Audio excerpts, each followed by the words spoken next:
경주 최부자 개무덤. 그래, 개무댐이 왜 최진사냐고?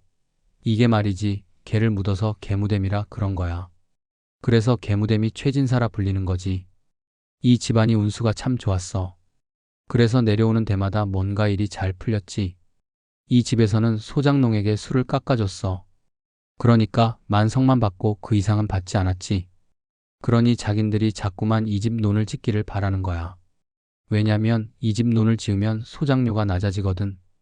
그러니까 사람들이 이 집에 논을 지려고 자꾸 충동질을 하는 거야. 그러다 보니 이 집은 인심도 좋고 재산도 많아지면서 12대 만석군인이 12대 진사라 불리게 된 거지. 근데 한두 대 내려오다가 갑자기 운수가 쇠잔해지는 일이 생겼어. 예전에 보디를 팔러 다니는 장사꾼들이 있었거든. 그 장사꾼들이 촌에 피해를 많이 줬어. 아주 심각했지. 어느 날은 보디 장사꾼이 하나 와서는 그 집 주인한테 이러는 거야. 헌 보디를 새 걸로 바꾸라는 거지. 주인이 말하길 그거 고칠 거 있으면 고치라고 했어. 주인이 직접 배를 짜는 건 아니지만 전에 쓰던 보디가 있었던 거야. 그런데 장사꾼이 말을 살짝 거짓으로 꾸며서 말이야.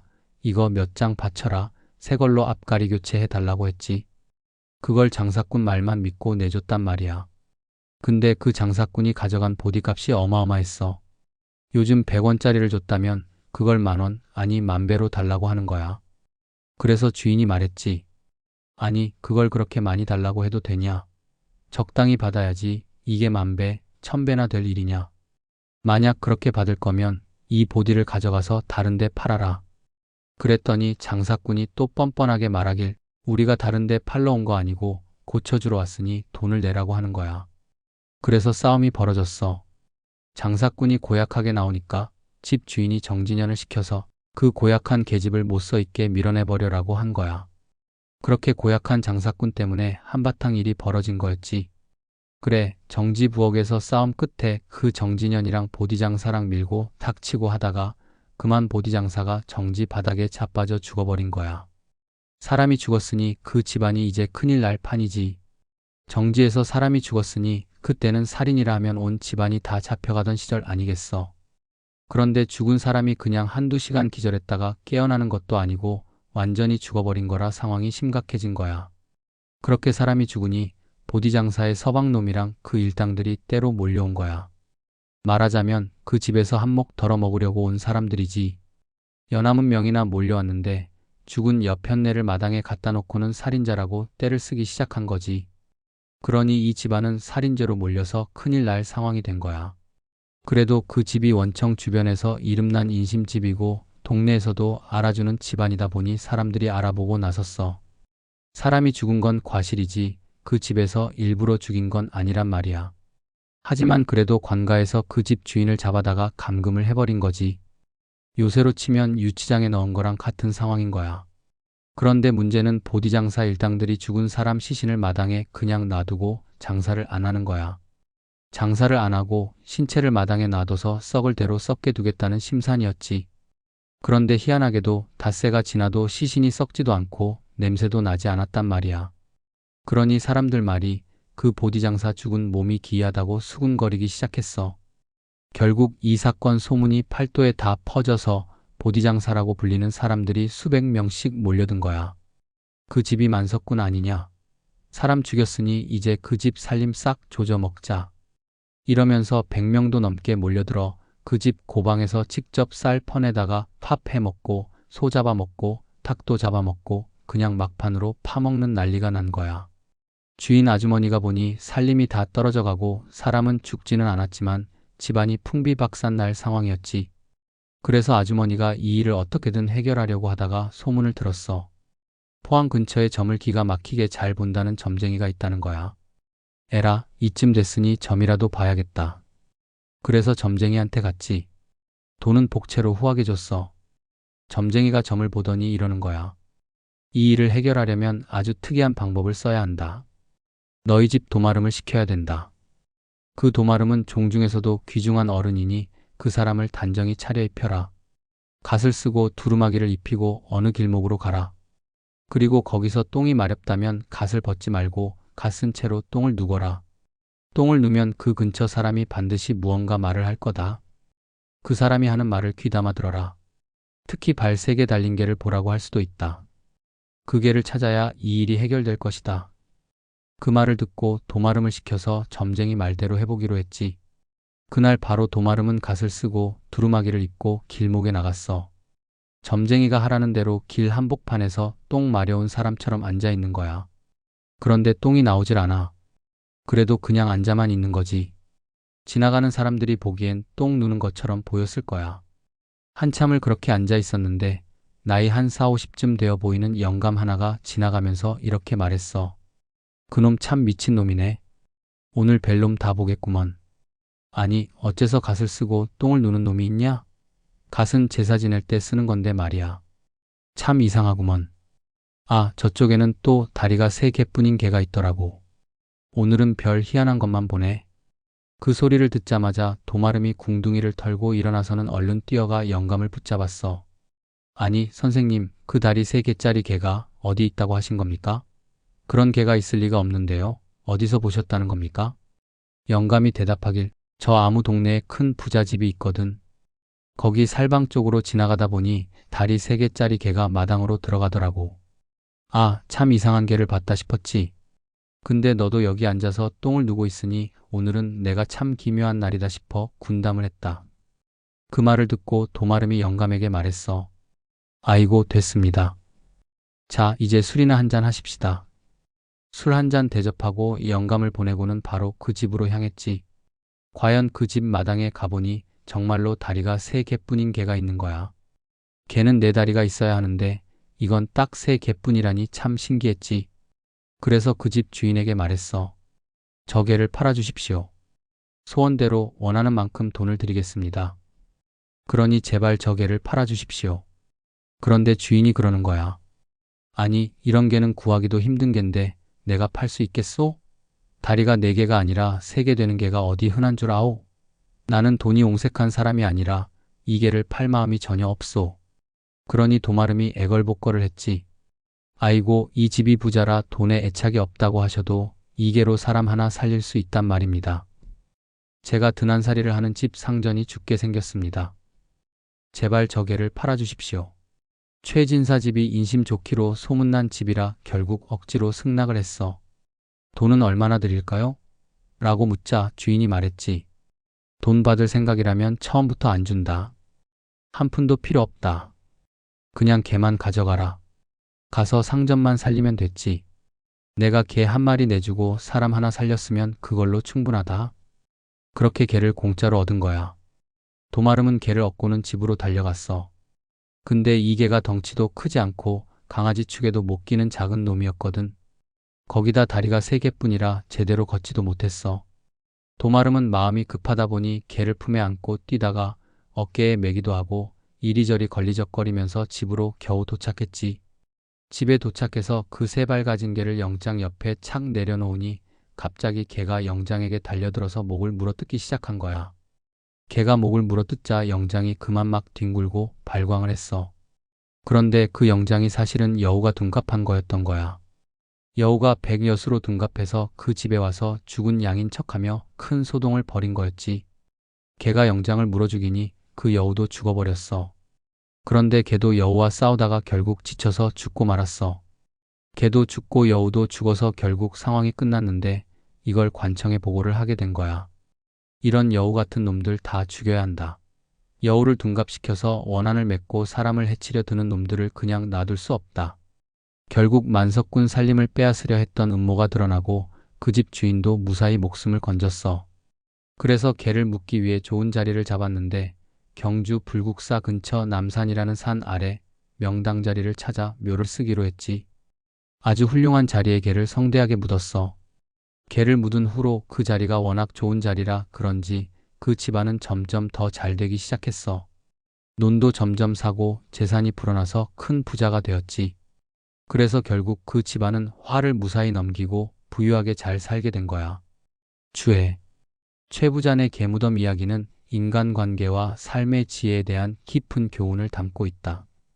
먼저 인심 좋고 관대한 태도가 어려운 상황에서도 사람들의 도움과 존경을 받을 수 있는 기반이 된다는 것을 보여준다. 최 부자네는 위기의 순간에도 사람들에게 관용을 베풀고 자신이 가진 것을 나눌 줄 알았다. 그 결과 위기를 무사히 넘기고 더 큰 번영을 이룰 수 있었다. 또한 이 이야기는 지혜롭고 창의적인 문제 해결의 중요성을 강조한다. 점쟁이의 독특한 조언을 따르고 상식 밖의 행동을 통해 복잡한 상황을 풀어나가는 과정은 고정관념을 넘어서는 사고방식의 필요성을 일깨운다. 나아가 사람이나 동물 등 주변 존재의 희생과 도움을 잊지 않고 기억하며 이를 기리는 것이 중요하다는 교훈도 담겨 있다. 개를 명당에 묻고 존중한 행위는 감사와 보온의 가치를 상징한다. 마지막으로 명당 자리나 특별한 환경보다 더 중요한 것은 인간의 태도와 행동이라는 점을 시사한다. 최 부자네의 번영은 단순히 개무덤 자리가 좋아서가 아니라 그들의 인심과 노력, 지혜로 이루어진 결과였다. 이 이야기는 오늘날에도 관용, 지혜, 감사의 중요성을 되새기게 한다. 강원도 포수. 옛날에 강원도에는 호랑이가 워낙 많아서 그쪽으로 들어가는 포수는 있어도 살아나오는 포수는 없다는 소문이 있었습니다. 그런 무서운 상황에서도 한 포수가 용기를 내어 강원도로 호랑이를 잡으러 갔습니다. 그러나 결국 그 포수는 호랑이에게 잡아먹혀 돌아오지 못했습니다. 그 포수의 아들은 자라면서 이런 생각을 했습니다. 사람으로 태어났으니 아버지가 호랑이에게 죽은 원수를 꼭 갚아야 한다. 내가 포수질을 배워서 강원도로 가겠다. 그리하여 그는 포수가 되었고 강원도로 들어갔습니다. 하지만 그 아들 역시 소식이 끊기고 말았습니다. 그렇게 2대에 걸쳐 호랑이에게 목숨을 잃고 말았습니다. 이제 그 아들에게는 어린 2 아들이 남았습니다. 2 형제는 10살 남짓 될 무렵 이렇게 결심했습니다. 우리 할아버지도 호랑이에게 죽고 아버지도 호랑이 때문에 죽었는데 우리가 죽든 살든 이 원수를 갚아야 한다. 우리 둘이 포수가 되어 강원도 호랑이 씨를 말리자. 그리하여 형제는 서로 뜻을 모았고 총을 구해 매일같이 연습했습니다. 7, 8세 때부터 시작한 연습이 10대 살이 될 때쯤에는 놀라운 명포수가 되어 있었습니다. 그 형제들을 키운 어머니는 아들들을 바라보며 속으로 이렇게 생각했습니다. 우리 집안이 이렇게 끝날 수는 없다. 이 아이들이야말로 이 집안을 일으킬 희망이다. 그렇게 2 형제는 굳은 결심을 하고 강원도로 가서 자신들의 할아버지와 아버지의 원수를 갚기로 했습니다. 어느 날 형제들이 어머니께 말했습니다. 우리가 아버지와 할아버지의 원수를 갚으러 강원도로 가겠습니다. 그러자 어머니는 이렇게 말씀하셨습니다. 그래, 강원도로 가고 싶으면 내가 이 물동이를 머리에 이고 갈 테니 총을 쏴서 이 동이 꼭대기를 맞춰 보아라. 그 물동이는 꼭대기의 양쪽으로 튀어나온 2개의 손잡이가 달려 있었는데 어머니는 그것을 머리에 이고 있었습니다. 어머니는 다시 말했지요. 너희들 이 동이 꼭대기를 총으로 맞추어 떨어뜨려 보아라. 형제는 어머니가 말한 대로 총을 들고 동이 꼭대기에 2 손잡이를 각각 쏘았고 양쪽 손잡이가 똑 떨어졌습니다. 그러자 형제는 어머니께 말했습니다. 어머니, 이 정도면 되겠지요? 그러나 어머니는 고개를 저으며 말씀하셨습니다. 아직은 안 된다. 너희들 실력이 아직 부족하다. 다시 한번 시험해보자. 이번에는 내가 이 물동이를 머리에 이고 있을 테니 물동이에 2 구멍을 내보아라. 그런데 구멍에서 물이 흐르지 않아야 한다. 구멍을 낸 뒤에 와서 막아라. 그걸 할 수 있어야 강원도로 보내줄 것이다. 너희 아버지도 그리 갔다가 죽었고 할아버지도 그랬다. 섣부른 실력으로는 절대 못 보낸다. 형제는 결연히 대답했습니다. 하겠습니다, 어머니. 이번에는 형제가 총을 쏘아 동이에 정확히 2개의 구멍을 냈습니다. 그러나 물이 흐르지 않았고 형제는 재빠르게 가서 그 구멍을 막았습니다. 어머니는 그 모습을 보고 말씀하셨습니다. 됐다. 이제 강원도로 가거라. 이 정도 실력이면 충분하다. 그렇게 형제는 총을 들고 짐을 망태에 챙겨 산을 넘어 강원도로 떠났습니다. 드디어 강원도 지경에 발을 들여놓게 되었지요. 형제들이 어느 골짜기로 가야 호랑이가 많은지 물어보았습니다. 어느 골짜기로 가면 호랑이가 많이 있습니까? 그러자 마침 그 동네의 작은 오두막에서 술장사와 팝장사를 하는 할머니가 있었습니다. 그 할머니가 이렇게 말했지요. 가까운 골짜기 안쪽에 들어가면 호랑이가 아주 꽉 찼단다. 호랑이도 있고 이상한 조화를 부리는 짐승들도 있는데 그러니 차라리 집으로 돌아가는 게 어떻겠냐. 그러나 형제는 단호히 대답했습니다. 천만의 말씀입니다. 호랑이를 잡으러 온 우리가 그런 소리를 듣고 돌아갈 수는 없습니다. 우리는 3대째입니다. 우리 형제 위로 아버지와 할아버지 2대가 호랑이에게 죽었는데 우리가 그 억울함을 풀려고 왔으니 죽어도 후퇴하지 않을 것입니다. 오늘 저녁에 묵을 수 있게 밥 한 끼만 해주십시오. 할머니는 그러자 알겠다며 준비를 해주었습니다. 그 시절 총은 요즘처럼 간단한 구조가 아니었고 화약을 재어넣고 방아쇠 밑에 화심을 달아 방아쇠를 당기면 화심이 불을 붙이는 방식이었습니다. 거기다 불씨를 유지하려면 대나무로 만든 대수쇠라는 것을 사용했지요. 대나무의 부드러운 부분을 잿물에 담가서 연필 크기로 만든 뒤 사용했는데 이 대수쇠는 한번 불이 붙으면 잘 꺼지지 않아 포수들이 생명처럼 여겼습니다. 형제는 이런 옛날식 총과 필요한 장비를 짊어지고 그날 저녁 할머니의 집에서 머물렀습니다. 그런데 그 할머니가 보통 사람이 아니었고 신성 같은 존재였습니다. 할머니는 형제들에게 말했지요. 너희들 마음은 알겠지만 후퇴해라. 그렇게 하면 살 길이 열릴 것이다. 그러나 형제는 절대 물러설 수 없다며 거절했습니다. 우리는 죽어도 갈 것입니다. 우리의 목적은 호랑이를 잡고 돌아가는 것입니다. 할머니는 그들의 단호한 태도를 보고 말했습니다. 재주가 없어도 마음이 실하면 길이 열릴 것이다. 가서 잘하거라. 다음날 형제는 짐을 챙겨 산속으로 깊이 들어갔습니다. 그런데 그 골짜기에는 호랑이뿐 아니라 오래된 신령 같은 존재들이 있었습니다. 몇백 년, 몇천 년을 살며 둔갑을 할 정도의 힘을 가진 짐승도 있었지요. 그렇게 형제의 호랑이 사냥은 시작되었습니다. 형제는 산속에서 사냥을 준비하며 담뱃대에 담배를 넣고 불을 붙였습니다. 불은 부싯돌로 만들어야 했는데 부싯돌을 돌에 대고 탁 치면 불이 나고 거기에 찌치나 수루치 같은 풀을 모아 불을 일으켰습니다. 그런 다음 화신불심지에 불을 옮겨 붙이고 총에 사용했습니다. 둘이 앉아 사냥을 준비하던 중 한 형제가 말했습니다. 화신불로 불을 옮기자. 말이 끝나기 무섭게 총을 쏘았고 쏘자마자 큰 짐승이 털썩 쓰러졌습니다. 가까이 가서 보니 그것은 바로 호랑이였습니다. 그제야 형제는 깨달았습니다. 이 강원도 골짜기는 사람이 하나도 없고 죄다 호랑이뿐이구나. 이런 곳에서 우리가 도망칠 이유는 없지. 다 잡아버리자. 그들은 호랑이가 짐승으로 나타난 것은 물론이고 사람으로 둔갑한 호랑이까지 전부 화신불로 처리하기로 결심했습니다. 화신불로 불을 붙인 총을 쏘면 사람으로 변신한 호랑이라도 잡을 수 있었기 때문입니다. 그렇게 형제는 사방으로 돌아다니며 호랑이를 사냥했고 강원도의 호랑이는 거의 씨가 말라버릴 정도가 되었습니다. 하지만 그들의 진짜 목적은 아버지와 할아버지의 복수를 완수하는 것이었지요. 이제 아버지와 할아버지의 유골이라도 찾아야 하는데 호랑이 뱃속에 들어간 것을 어떻게 찾겠나. 그러던 중 형제는 한 가지 생각을 했습니다. 여기서 모든 호랑이를 잡아 없앤 뒤에라도 찾을 수 있는 건 찾아보자. 그렇게 하루는 평소처럼 총질을 하며 돌아다녔습니다. 하지만 포수는 늘 한자리에 오래 머무르지 않는 법이었습니다. 형제는 그렇게 산속에서 긴 싸움을 계속해 나갔습니다. 그들의 목표는 단순히 호랑이를 잡는 것이 아니라 억울하게 목숨을 잃은 조상의 원한을 풀고 가족의 명예를 되찾는 일이었으니까요. 형제는 산속 깊은 골짜기에 들어가 사냥을 준비했습니다. 골짜기를 중심으로 형제는 양쪽 산등성이에 각각 자리 잡고 서로 신호를 주고받으며 호랑이를 사냥하기 시작했습니다. 호랑이가 한쪽에서 튀어나오면 한 형제가 쏘고 다른 쪽에서 나타나면 다른 형제가 쏘는 식으로 이어졌습니다. 그런데 갑자기 하늘에서 불덩이가 공중을 날아 형이 있는 쪽으로 돌진했습니다. 이게 보통 놈이 아니다. 형이 밑에서 재빨리 총을 들어 쏘았지만 불덩이는 강철처럼 튼튼한 무언가였습니다. 불덩이는 형을 비켜 저쪽 동생이 있는 산등성이로 날아갔습니다. 동생도 놀라지 않고 바로 총을 쏘았지만 불덩이는 상처 하나 없이 다시 공중을 날아다녔습니다. 그날 하루 종일 형제는 이 불덩이를 쫓아 총을 쏘며 싸웠습니다.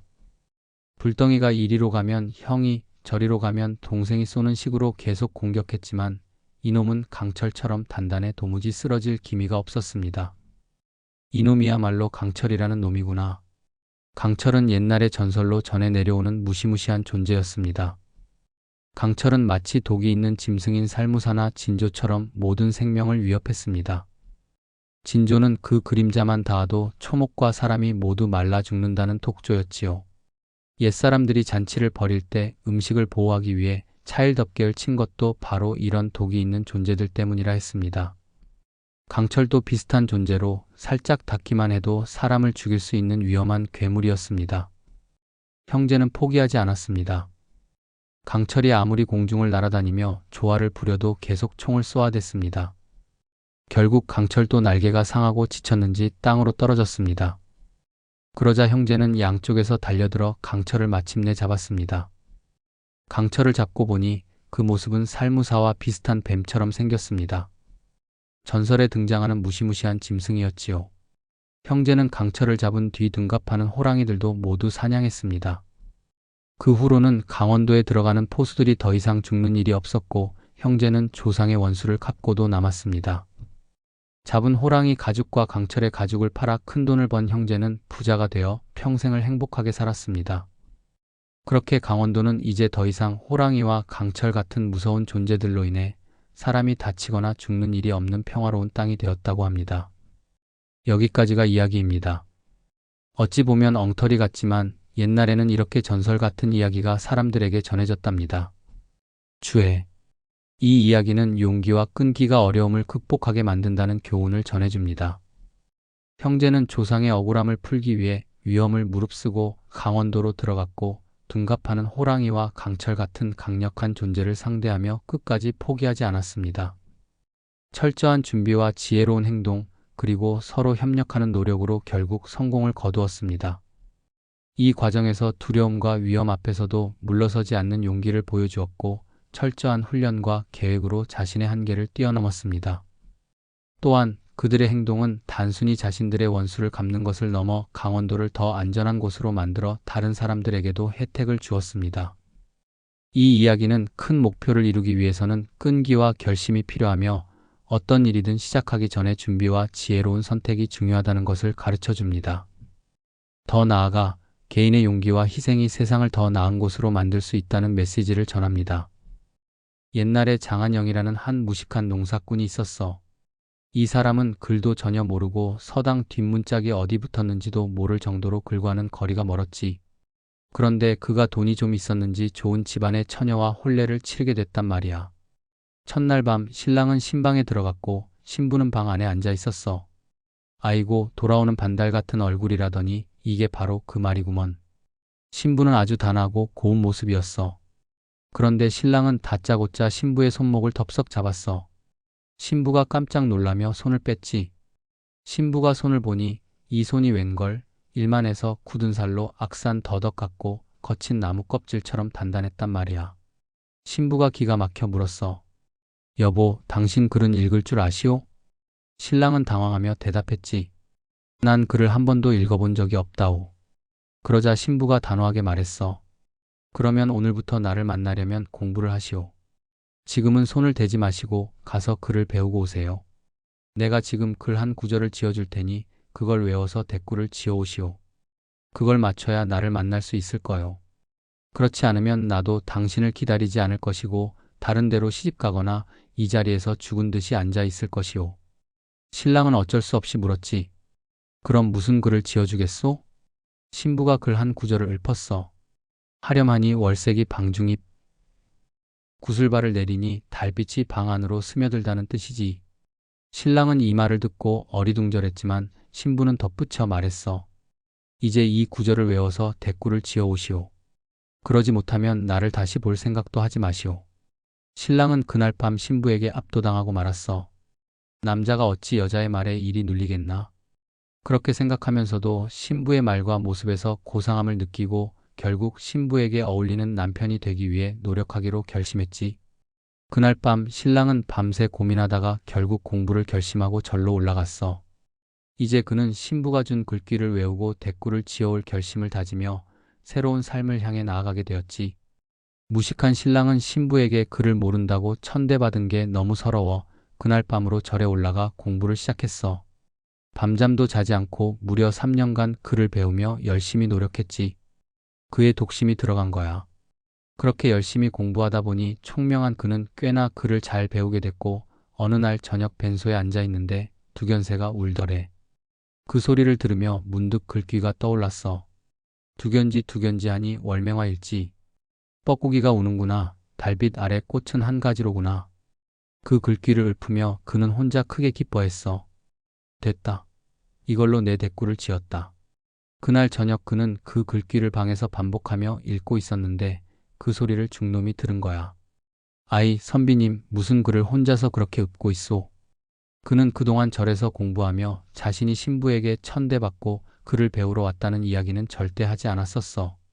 그런데 이번에는 도저히 숨길 수가 없어서 고백했지. 사실 내가 글을 전혀 몰랐는데 장가를 갔더니 신부가 아주 고운 처녀였소. 글도 잘하고 참으로 단아했는데 내가 손이 거칠어 신부 손을 덥석 잡으니 그만 신부가 나를 천대하며 글을 배우고 오라고 했소. 그래서 내가 여기 와서 공부를 시작한 것이오. 그런데 오늘 밤 밖에 나가 두견새가 우는 걸 듣고 이 대꾸를 지었소. 그리고 그는 글귀를 읊었지. 두견지 두견지 하니 월명화일지. 중놈은 이 글귀를 듣고 감탄하며 말했어. 이거 참 짝이 맞는 글이구먼. 선비님 잘했소. 훌륭하오. 그런데 중놈은 속으로 이상한 욕심을 품었어. 그는 밤중에 몰래 신부의 집으로 찾아가 신부를 만나겠다고 나섰어. 신랑이 가르쳐준 대꾸를 가지고 자신이 신부에게 다가가면 신부가 알아주리라 생각한 거야. 그는 신부의 집 문 앞에서 크게 외쳤어. 예전에 왔던 사람입니다. 제가 돌아왔소이다. 신부가 안에서 대답했어. 그럼 그 글귀를 한번 읊어보시오. 중놈은 크게 글을 읊었지. 두견지 두견지 하니 월명화일지라. 그러자 신부가 단호히 말했어. 넌 아니야. 당장 돌아가라. 신부의 단호한 거절에 중놈은 망연자실했어. 그 길로 집을 떠나며 피를 토하고 끝내 죽고 말았지. 그렇게 중놈의 비극적인 일이 있고 장한영은 다시 신부를 만나러 갈 준비를 했어. 새벽녘에 일어나 신부에게 돌아갈 생각을 하며 길을 떠났지. 그는 절에서 배운 글귀를 계속 외우며 연습했는데 한 가지가 마음에 걸렸어. 남자가 꽃이 한 가지뿐이라는 게 말이 되나? 꽃은 만 가지나 피어야 하는 거 아닌가? 그렇게 고민하던 그는 글귀를 조금 바꾸기로 했어. 두견지 두견지 하니 월명화 만지. 뻐꾸기가 우는구나. 달빛 아래 꽃은 만 가지로구나. 그는 글귀를 수정하며 스스로 확신을 가지게 되었고 처갓집으로 향했어. 집 앞에 도착하니 문은 굳게 닫혀 있었지. 그는 문 밖에서 글귀를 외쳤어. 두견지 두견지 하니 월명화 만지. 안에서 신부가 그 글을 듣더니 문을 살며시 열어줬어. 들어오세요. 장한영은 신부와 드디어 다시 만났어. 신부는 그가 3년 동안 노력한 끝에 글귀를 완성하고 돌아왔다는 사실에 감동했지. 이제야 당신이 진정한 남편이 될 준비가 되었군요. 신부는 그를 방 안으로 들였고 그날 이후로 그를 계속 가르쳤어. 신랑은 신부의 가르침 아래 점점 더 학문에 능통해졌고 마침내 문장을 쓰고 배움을 이어갈 수 있는 사람이 되었지. 주해. 이 이야기는 단순히 배움의 중요성을 이야기하는 것을 넘어 진정한 관계를 위해 끊임없이 노력하고 자신의 부족함을 깨달아 이를 극복하려는 의지의 중요성을 보여줍니다. 장한영은 그를 전혀 알지 못하는 무식한 농부로 시작했지만 신부와의 관계를 지키고자 하는 간절한 마음으로 공부를 시작하였습니다. 그는 자신의 단점을 인정하고 이를 개선하기 위해 밤잠도 잊은 채 3년이라는 긴 시간 동안 절에서 학문에 매진했습니다. 그 과정에서 그는 단순히 글을 배우는 것을 넘어 배움의 의미와 가치 그리고 자신의 성장 가능성을 깨달았습니다. 그의 노력이 결실을 맺어 신부와 다시 만나게 되었을 때 단순히 글귀를 외운 것 이상의 성숙한 사람이 되어 있었습니다. 신부 또한 그의 진심과 노력을 인정하고 그를 진정한 남편으로 받아들였습니다.